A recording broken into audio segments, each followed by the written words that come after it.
Hi everyone, welcome to today's Community Pulse Roundtable. It's an introduction to the theme of human rights and education.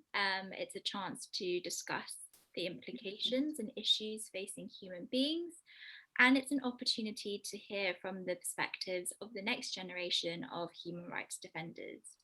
I am joined today by fellow Pulse community members who have contributed articles touching on this theme of education. So if we start today by a round of introductions and what education means to us and why it's a human rights issue, I can start if that's easier. My name is Ploy and I'm a correspondent and contributor at Human Rights Pulse. I'll start with a quote by Nelson Mandela, which he said that education is the most powerful weapon which you can use to change the world. And that really sums it up for me. It's the first step to gain knowledge about issues. It enables empowerment for people and individuals to bring about change. And education also lets us develop skills such as critical thinking and analytical skills to tackle these human rights issues. Now, the right to education is universally recognized and protected under international law. Some examples are Article 26 of the Universal Declaration on Human Rights and Articles 28 and 29 of the Convention on the Rights of the Child. And what this really means is that states have an obligation to make the right to education a reality. And for me, that's what the right to education is in the narrow sense. But in the wider sense, it's how we tackle the barriers for people to access education. And some examples of this, which we might go into later, is how in, for example, Kenya, many teenage mothers fall pregnant or have a child, but there aren't practices in place to enable them to return back to education. Or, for example, there are girls who don't go to school because there are no appropriate facilities such as toilets or sanitary products aren't readily available. And states must try and tackle these barriers if they are truly to enable children and people to access to education. So what does everyone else think?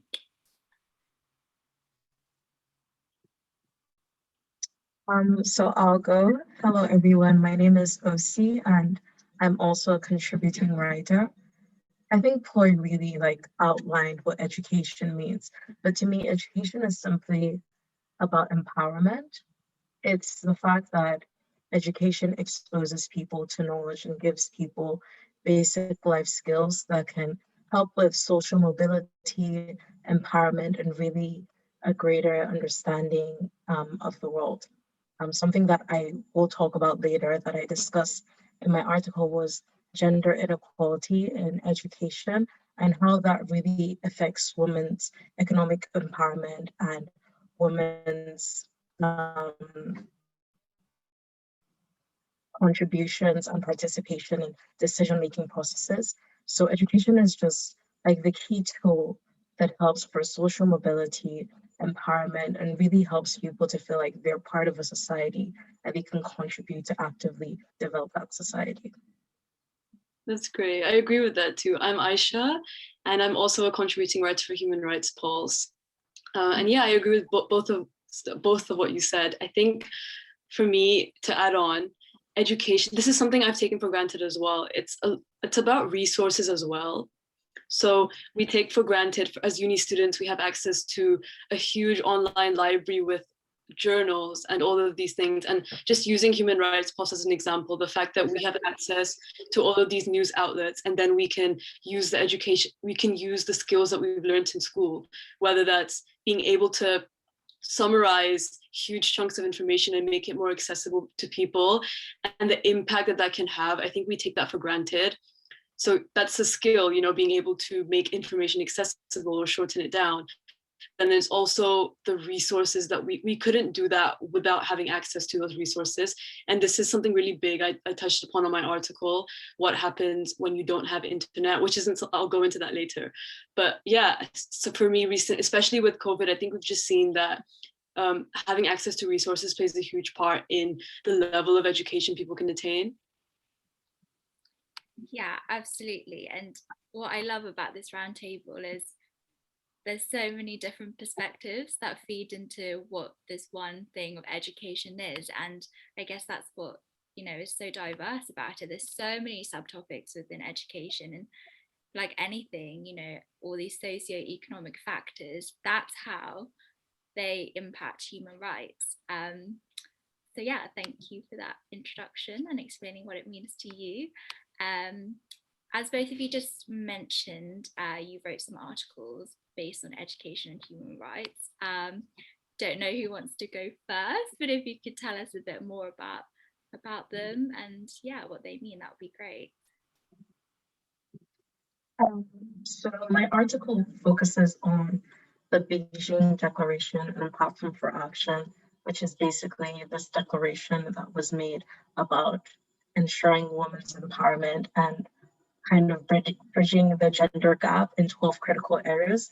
And one of them is women's education and training. So like during the 4th UN Women's Conference, they really realized how education is such a tool for social empowerment, and the gender inequality in education really affects women being able to like get into high level jobs, participate in society fully. So it was like a key thing.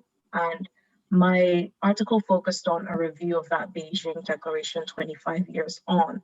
And education is something that has really been improved, and that's one of like the success areas. So there's been a huge reduction in the gender gap between how many women are currently educated. But then the problem is that that access to education hasn't really translated into an access to the labor market or being able to actually participate in society. And even with that, there's still greater problems that even when globally there is greater access to education for women in places like sub-Saharan Africa, women, there's still a huge gender gap. So like, I think like 99% of Fulani girls, so that's in northern Nigeria, have less than 6 years of education. And that also feeds with like cultural norms of like early child marriage and things like that. And it really, really hinders women's empowerment, women's participation. So that's basically what my article focused on, but there's so many facets that I'm interested in discussing later on today. Perfect, great. Oh no, you go, Isha. My article focused on what's termed a digital apartheid in Kashmir. And one aspect of that was education. So to give some context, after 213 days had passed, the internet blackout in Kashmir that was imposed by India, it was described as the longest shutdown in a democracy, which you can just hearing that, you can foresee that there's going to be negative consequences. But something that was affected very badly was education. So when you think about this was before, so when the internet lockdown was first put in, we're speaking 2019, so this is even before we got to experience lockdown. And already at that point, there were already loads of disruptions. So when coronavirus hit, there's another lockdown. So what Kashmiri children, or just people in Kashmir, experienced in general was a lockdown within a lockdown. And for us, so when we went into lockdown, schools and universities, they very quickly adapted to online teaching. But in Kashmir, so there were loads of internet disruptions, and then for a while 2G was installed, which isn't as fast as 4G. So again, to contextualize this, when professors would upload videos, sometimes it would take 5 days to upload a 30-minute video, or if even if they wanted to upload a 10-minute video, it would take 5 hours to upload that. So you can just imagine how much disruption that caused. And I was reading articles where university students got to miss out, high school students got to miss out on their deadlines to apply for university. So because of that, a lot of people just couldn't apply to universities. There's stories of PhD students being unable to send their thesis across and stuff. So you can just imagine the scale. And to bring in gender equality, because so again, you have to know that this region it already struggles with gender equality. So when something like this happens, lockdown coupled with the fact that you can't have Zoom and Google Meet and all of these things, there's more pressure on women to stay at home and do either housework, or people don't feel comfortable sending their children outside. So what some Kashmiri teachers would do this was before COVID lockdown. So when they had their own lockdown, they tried to have alternatives to online. So they would have informal community sessions. But the issue is women weren't allowed, some girls wouldn't go to those because of pressure from their families. So it just makes it's a lot of issues that are worsened by the fact that there's now an internet blackout, and there's lots of arguments to make internet a human right. There's like a General Assembly, the General Assembly declared that it should be a right, because the thing is, when we live in a world where you have to imagine that these people, they're competing with other university students as well. So when they have access to all these resources and they're being deprived of internet, it has a huge impact. Wow, thank you so much for that, guys. Thank you for the summary. I feel like there's quite a lot to unpack there. So, OC, if we could start with yours, I guess my comment would be that it's very clear that the right to education is recognised, and with the Beijing Declaration and Platform of Action, that really is states trying to implement that into sort of society, which is great. And like you said, there's been an increase in women getting into education, but I guess what I'm trying to say from that is, in a wider sense, just because there's a right to education doesn't mean that leads to better job, better pay, getting people out of poverty and everything like that. So when I was explaining what the right to education was at the beginning, I guess maybe I was a bit too narrow with thinking, oh, it's children going to school. It's actually a lot more complicated than that. And I don't know, what do you think we should do about it? It's kind of just like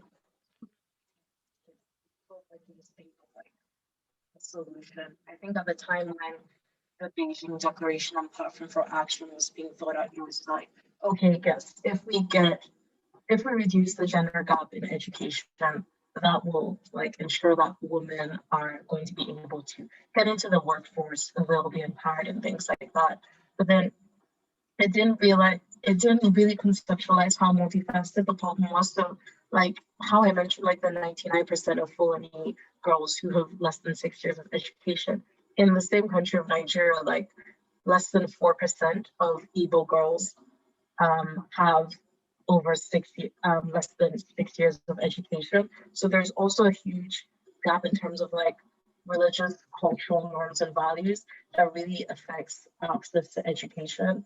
And it's something that needs to be looked at. And I think it's for the government to really push beyond cultural norms and really emphasize on why education as a right is so important. And it also has to move away from this whole, like Aisha was talking about, this whole norm of the woman as being the head of the domestic home, and that's where her factors lie, because that really affects how access to education is perceived. And even though the Beijing Platform of Action only focused on 6 years of education, which is primary education, there's so much more from there. There are no statistics on how many women actually go into secondary education and things like that, and further study beyond, because there's so many cultural barriers to that. And I think it's for the state to really push that.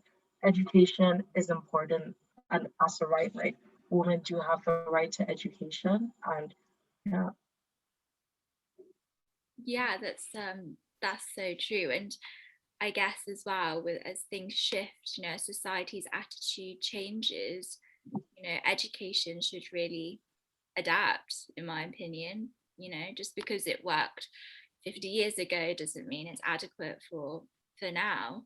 And yeah, relating to what Aisha was saying with her article about resources, like you say, it's absolutely crazy what's happened with COVID-19. Just, I mean, in the UK, everything has changed. And then also the cultural community attitudes of how women or girls are caretakers, you know, that means their right to education is taken away, which is just unjust in my opinion. But how do we tackle sort of that long-standing thought that's, you know, been there for centuries? How do we change the mindsets of those family members or community members to allow children to go to school? Yeah, well, there's things happening on regional levels and also on international level. You may have heard of CEDAW, which is a treaty. Basically, it outlines discrimination against women and how to tackle it. But again, an issue you may have researched with that is that a lot of countries, there's lots of reservations. So even though there's all of these, there's ways that, you know, you can improve access to education for women, countries tend to sign out of things, or when there are these things happening, you know, like we need to get women into education, but then obviously when there are other, for example, in Kashmir itself, like there's already the issue of trying to convince family members to have their girls, you know, explain to them the importance of why their girls need to be educated. But then when there's multiple issues like a civil war or not being able to access education, or as I said, the fact that lectures will take ages to load, all of these things just make the situation worse, and it's less likely to encourage families to send their girls out. For example, in the UK, parents are legally obligated to keep their children in school until at least basic education. So speaking primary, secondary, like you don't have to go to university, but you have to complete your secondary education. But then that's not the case, for example, in Kashmir, because especially when this happened, for a while, children had only been to school 2 weeks in the whole year, some of them. So you can just imagine. So there are things happening on a regional level, but when there are other factors such as this that really hinders even a country's ability to do much about it.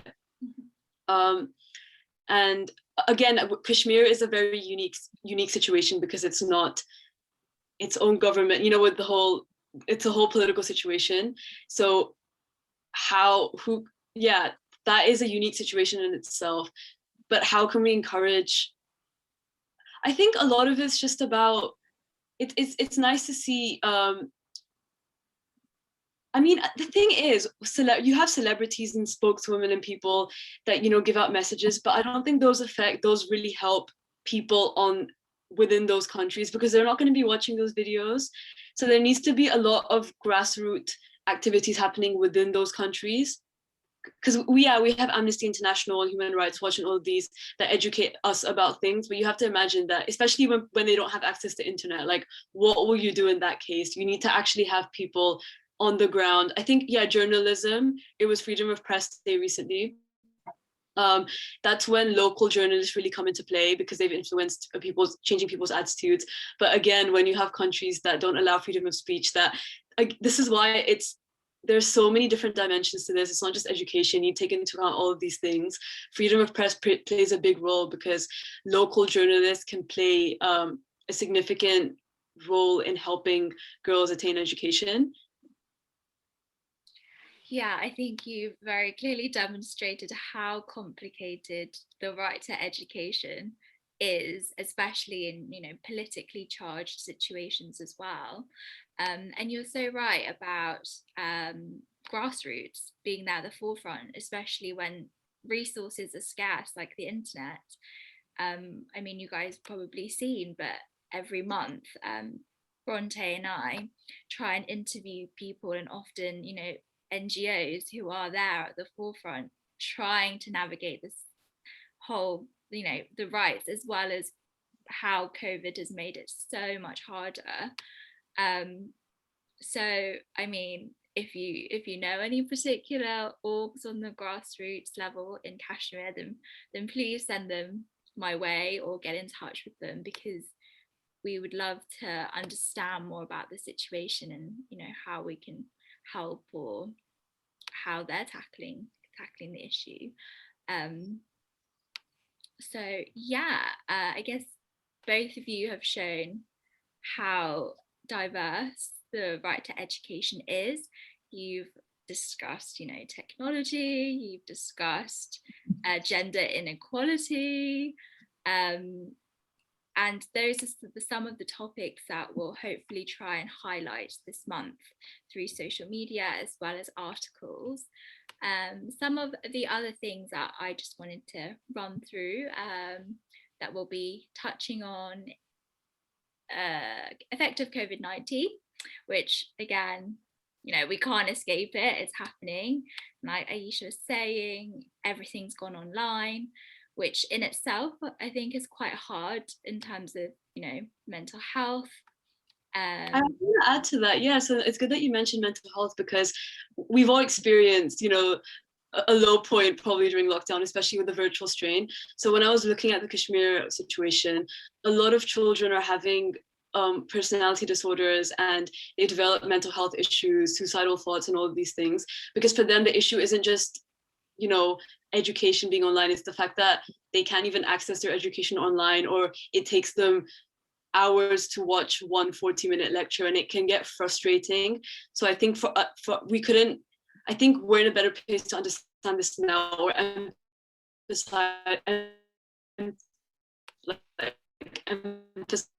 with it more than we did back in 2019. I think it's, if people do want to do something about it, I think that's just something to keep in mind. Like, remember that we've all had a low point during access to them, so they can't even go on a Zoom call or do something else. And yeah, so I think the right of it, we don't usually associate it, but have lack of education can also really affect someone's mental health, especially when kids their age around the world have access to resources they don't. Yeah. I do need to add something, because when Anisha was talking about the different factors that affect the right to education, I think one thing you mentioned was like a civil war. So the thing is that, like, currently the developments of like the right to education being affected and being used as a tool of violence. So like over the past few weeks in Nigeria, there have been kidnappings in like secondary schools of school children. So I think one was 42 school children, and then the other was like over 300 by gunmen. And it's kind of like they're negotiating with the government, and it's this whole politically charged situation. And it brings me back to like 2014, if anyone remembers the Bring Back Our Girls initiative that was really widespread, where tons of Chibok girls were kidnapped by Boko Haram. And the right to education right now, especially in Nigeria, is really being affected by like political tensions, or even if like children do have the right to education, that right is affected because of like the whole insecurity within the country. And as a child, you can't learn. Like, the government itself is meant to ensure the safety of children and a safe space for education. But now education and children are being used as a target and a hotspot by insurgents and terrorists to get to negotiate with the government. And that's really one of the factors that I just wanted to point out that really affects the right to education. Like, there's so many things that affect that right. And it's actually really saddening, especially because most times it doesn't seem like there's a solution. Because I know after Bring Back Our Girls, there was this Safe Schools initiative that was launched in Nigeria, but then that only was tailored to like the Northeast. And right now, the recent kidnappings have happened within the Northwest of the country. And it's just like that whole political insecurity is really affecting the right to education and targeting school children, using them as a weapon, basically. Yeah, thank you for bringing that up. That's something, I know, a topic that I certainly want to keep on tabs on as well, because as we've discussed, there's already so many barriers to education, and being in the middle of civil war or military coup, for example, all of those things just exacerbate it. And if children go to school so that they can get empowered and learn all these life skills to stand up for themselves, but they're being prevented because all of this internal issues going on, it's just a bit of a vicious cycle. How are they to gain the confidence to sort of stand up to the state or whatever's happening in that country if they're children and they're a little bit voiceless at the moment, and there's like violence and guns being pointed at them, which is just awful. I just don't think that the right to education, and particularly children's rights, should be used as a pawn in a political chessboard, as it were. So yeah, I mean, there's other topics that we also will hopefully be covering, but I guess what I wanted to find out from you guys is your perspectives on what you'd like to see personally happen and change in the sphere of education going forwards. I mean, that's quite broad. So I think it depends on the region. For example, in the UK, there isn't necessarily an issue with the right to education because everyone, but I think the issue here is the fact that the curriculum tends to be very Eurocentric, and that can actually have loads of implications when there isn't within education. I think the right to education also entails, there also needs to be access to for example, like discussion of colonialism and the slave trade and all of these things. People need to be aware of these things because yes, kids have a right to education, but it's the kind of education that they're getting because they live in a world now and there's loads of changes happening, especially with our generation. There's loads of changes happening. If they're not equipped with how to deal with those changes or how to, be part of grassroots or, be part of all these changes that are happening, education would, somehow lose its value because we've just been, reading all of these, Eurocentric things. So I think in the UK or like other Western, more developed countries, that's something they need to focus on, making the curriculum more inclusive. In terms of other countries where there's a lack of basic education, I think, again, so countries, when they make deals, they prioritize nuclear weapons and all of these massive economic trade deals. But I think a lot of countries, more powerful countries, tend to use other things to leverage these deals. But things like, we will only make this deal if you're able to provide education, stuff like that. And obviously that comes, I'm not going to comment on, because I recognize there are loads of issues within that. But what I mean is there needs to be more focus on what people who are privileged can do to help those that aren't. And again, when it comes, for example, India's apartheid, the fact that a lot of countries just sat there silently while this was happening, and these are India's allies. I think they could have said, I think the UN needs to play a bigger role in what they can do. That's encouraging other members and stuff to not just make speeches and have put on a nice show, but actually do things that are going to make sure that, for example, a Kashmir child has access to a book or a laptop, internet connection. So it's not just, I feel like a lot, especially nowadays, human rights, it's a lot, the idea of the poster child, a lot of it's just for show. So there needs to actually be things that are happening on the ground that can ensure that those kids are getting the education that the rest of the world has, so that they can actually compete in that world when they grow up.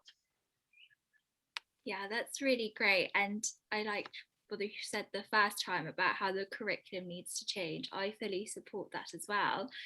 For example, there's groups wanting to use sex education to tackle issues of sexism and queerphobia, just to understand how to converse in an inclusive manner and how to understand people and their differences, to then, stop all the hatred and hate crimes that are currently at threat to the LGBT community, for instance. And then the second point you say about leveraging resources to deal with international issues. I mean, I think that's very complicated. I certainly don't know how I would go about that, but I think you're right. Often you've got the UN making speeches about stuff, but then you've got the grassroots trying to bridge this gap. But then I think there's another gap in between those that needs to be bridged, so that there's actually a wholesome approach to ensuring that the rights to education is being fulfilled and can be accessed by people on the ground. OC, do you have any thoughts, or are there any things that you want to see change and happen? I think for me, in terms of looking at the right to education from the gender perspective, even though currently more women are getting educated, I think there also needs to be a stretch, because there is like a higher percentage of women in sort of like the arts versus like STEM, and there needs to be a push to ensure that women find STEM available to them, like they see that it's something that's accessible to them, because we still have, even though we are achieving the right to education on a very basic level, there's still a lot of gender stereotypes in what kind of education women attain. And I think my second point would be on issues of violence and the right to education. States need to ensure on a basic level that children have a right to education, and that right to education is provided in safe circumstances. When you have issues where there's already, I would say, cultural and probably like religious disdain towards like formal education, that is only then heightened if there is violence and insecurity with children going and actually getting that education. It stops their growth. Children not being able to get that education is going to really affect their ability to participate in society in the future, to get the jobs they need to get, to actively engage in conversations. And states need to ensure that children are safe, children on a basic level can get the education they deserve and they require. It's their right. That's great. Yeah, I mean, I was just gonna add that oh, I've completely lost my train of thought. It's because we're running out of time and it's counting down.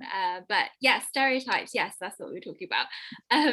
I was listening to a podcast recently about that. And it's about, I guess, representation within education as well, isn't it? Sometimes I'm looking back on my education in textbooks, even when it comes to an image of who is a scientist, or who is a physicist or a mathematician, I never felt like I saw myself in those books, and it's probably a reason why I didn't go down that route. I mean, I probably wouldn't have been great, but yeah, for me, representation in education should be more inclusive, and the textbooks that we use then hopefully have been updated now, but if they haven't, then certainly I hope that there's a push to include everyone in there. And I suppose for me, I wrote an article about teenage mothers in Kenya losing out on their right to education because basically they can't, it's a lot harder for them to go back to school because there's not proper policies in place, or there's not, support to help them get there. So for me, I really want to see that states amend those sort of policies, and especially in response to how COVID has affected schools drastically. I hope that, when things turn back to a bit of normality, that they really take these issues that are falling through the gap into account, so that, it's not just boys who are fine going back to school because their actual body hasn't changed from having a child. It's everyone. And it's the LGBT community, and it's also, you know, children who might have learning difficulties or disabilities. I just hope there's more of an awareness of everybody's different set of circumstances. And like we were saying, Aisha, is not everybody has access to fast internet or, you know, laptops. And I hope that countries everywhere, in response to the pandemic, will allow access to education that is inclusive and for everybody. I feel like we've had quite a broad conversation. For me, it's really shown that education just isn't about who can go to school and who can't. It's a lot broader than that, and I hope anyone watching will understand that and, you know, look forward to seeing the different types of content that we'll be putting out for this week. I suppose, does anybody have any last thoughts on education before our time runs out? I think I would just encourage people to write an article, because as we mentioned, there's so many different issues. So I'm sure you can find something to write about, you know. As you mentioned, it's not just about who can go to school, who can't. There are so many issues. So I'm sure there's something that would have captured your attention. So yeah, I would encourage people to write something for this month. Perfect. Yeah, and that's a good way to end on. So if anyone watching wants to contribute in terms of writing an article or being featured as a guest, if you have a particular topic you want to discuss, please get in touch with the team, and yeah, we'll learn more about education and human rights this month. So watch this space. Thank you both for joining me today as well. It's been really, really insightful, and to understand from a, you know, global perspective as well, since you've written articles from, you know, different places. It's really nice to see that wholesome approach. So yeah, thanks for your time and have a good evening. Thank you. Bye. Bye.